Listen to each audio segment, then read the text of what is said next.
রাজধানীতে ব্যাপক সংঘাত সহিংসতা হয়েছে। আজ দফায় দফায় সংঘর্ষে পুড়িয়ে দেওয়া হয়েছে পুলিশ বক্স, গাড়ি।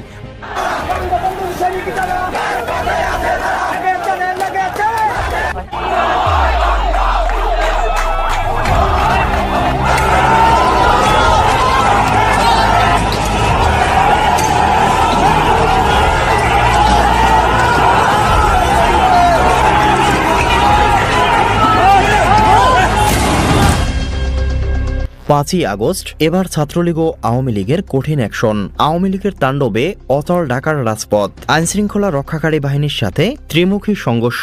এই দিনটির জন্য অপেক্ষায় ছিল যেন তারা। 5ই আগস্ট ছিল আওয়ামী লীগের জন্য কালো একটি রাত। আজ সেই দিনটিকে লক্ষ্য করে ঢাকায় অসহযোগ আন্দোলন ছাত্রলীগ ও আওয়ামী লীগের তৃণমূলের নেতাকর্মীদের।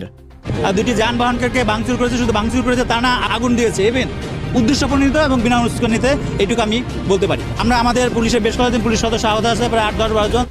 বাংলাদেশের বিভিন্ন স্থান গাজীপুর, নোয়াখালী, ময়মনসিংহ, রাজশাহীতে বিশাল বিক্ষোভ মিছিল করেছে আওয়ামী লীগ। কিন্তু ঢাকার মধ্যে চলছে আওয়ামী লীগ ও ছাত্রলীগের অসহযোগ আন্দোলন। পুলিশের সঙ্গে দাওয়া পাল্টা দেওয়ার ঘটনায় পুলিশকে দৌড়ের উপর তুলে পুলিশের গাড়ি পর্যন্ত ভাঙা হয়, দেওয়া হয়েছে বাঁচে আগুন। কিন্তু আজ আওয়ামী লীগের তাণ্ডবের খবরে দেশের বিভিন্ন জায়গায় চলছে না দূরপাল্লার গাড়ি।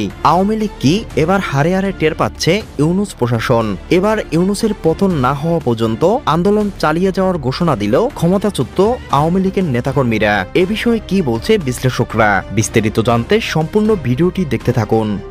5ই আগস্ট ঘিরে সারা বাংলাদেশে নাশকতার সম্ভাবনা আছে। সরকার সর্বোচ্চ পর্যায়ে আজকের এই দিনটাকে নিরাপত্তার চাদরে ঢাকার চেষ্টা করেছেন।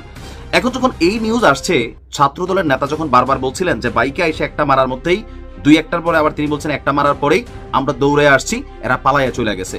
এই নিউজটার কমেন্ট বক্সের মধ্যে আবার মিশ্র প্রতিক্রিয়া আছে যে 2টা না একটা। নাম্বার 1।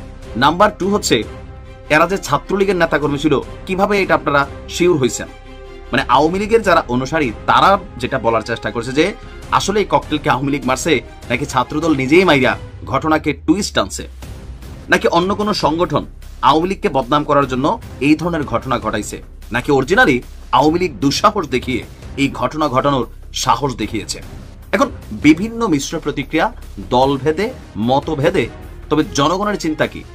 বাংলাদেশের 90% মানুষ যারা রাজনৈতিকভাবে খুব বেশি কানেক্টেড না, এরকম মানুষের সংখ্যা কমই আছে। তারপরে রাজনীতির সাথেও কানেক্টেড, বাট মাঠে ময়দানে মিছিলে কমিটিতে নাই। এই যে জনগণ আমরা যারা আছি, তাদের মধ্যে একটা বড় অংশের বিশ্বাস যে এই ঘটনা আওয়ামী লীগ ঘটাইছে। আর আমরা যেভাবে দেখছি সেখানে মানুষের উত্তেজিত অবস্থা বা একটা হিউজ পরিমাণ ক্রাউড। তবে ককটেল বিস্ফোরণের শব্দ, আওয়াজ বা কোনো ভিডিও ফুটেজ আমি যখন নিউজটা রেকর্ড করছি তখনও পাইনি। হয়তো সিটিজেন সাংবাদিকের যুগ, সকাল হতে হতে অনেকগুলো দৃশ্য ফুটেজ আমরা দেখলেও দেখতে পারি। আজকের দিনে আসলে এই ঘটনাগুলো ঘটানোর মতন সক্ষমতা বাংলাদেশ আওয়ামী লীগের আছে কিনা একবারে উড়াইও দেওয়া যায় না। অনেক সময় হয় কি যে হ্যাঁ সবকিছু করলেই তো আওয়ামী লীগেরই নাম হবে, ছাত্রলীগের নাম হবে, অন্য কেউ করে আওয়ামী লীগের উপর দোষ দিতে পারে। এই যে পাবলিকের মধ্যে একটা পারসেপশন আছে, এই পারসেপশনের মাঝে মাঝে আবার মানে সঠিক ব্যবহারও হয়ে যায়। তবে আজকের দিনকে ঘিরে আমি বাংলাদেশ আওয়ামী লীগের যারা নেতাকর্মী আছেন তাদের জন্য একটা সাবধানতা বানিয়ে আমার ভিডিওর দিনের শুরুতে আপনাদেরকে দিতে চাই। দেখেন, এমনি আওয়ামী লীগের জন্য সময়টা খুবই খারাপ যাচ্ছে। বাংলাদেশের অনেক জায়গায় এখনো আওয়ামী লীগ করছেন, মোটামুটি পদে ছিলেন অনেকে, মোটামুটি কিন্তু ভালো অবস্থানে আছেন। ঝক্কি ঝামেলা ততটা পোহাইতে হচ্ছে না, লোকালি সম্মানে আছেন। এই মুহূর্তে এমন কোনো কর্মকাণ্ড করেন না দেশ অস্থিতিশীল হয়। এমন কোনো কর্মকাণ্ড করেন না আপনি একজনের জন্য আরো 10 জন ভালো মানুষ মামলার আসামি হয়ে যায়। কারণ এই মুহূর্তে এই দেশে মামলা বাণিজ্যটা খুবই রমরমা। আপনি চান্স দিবেন, বিপদে তো পড়বেনই, সাথে আরো 10 জন মানুষকে বিপদে ফেলে দিবেন। বাংলাদেশ নিরাপদ থাকুক। রাজনীতি কথার মাধ্যমে হবে, কৌশলের মাধ্যমে হবে। তবে যেই রাজনীতিতে সাধারণ মানুষের জীবন নিয়ে ছিনিমিনি খেলা হয়, যেই রাজনীতিতে এই ধরনের বোমাবাজি, সন্ত্রাসী অ্যাক্টিভিটিস, আবার যে বা যাহারাই কেউকে ফাঁসাইতে হোক বা নিজেরাই করুক, এগুলো হয়, ওই দলগুলোর প্রতি মানুষের আস্তে আস্তে আস্থার জায়গা নষ্ট হয়ে যাচ্ছে। এখন মানুষ যাইব কই? রাজনীতি ছাড়া তো দেশও চলবে না।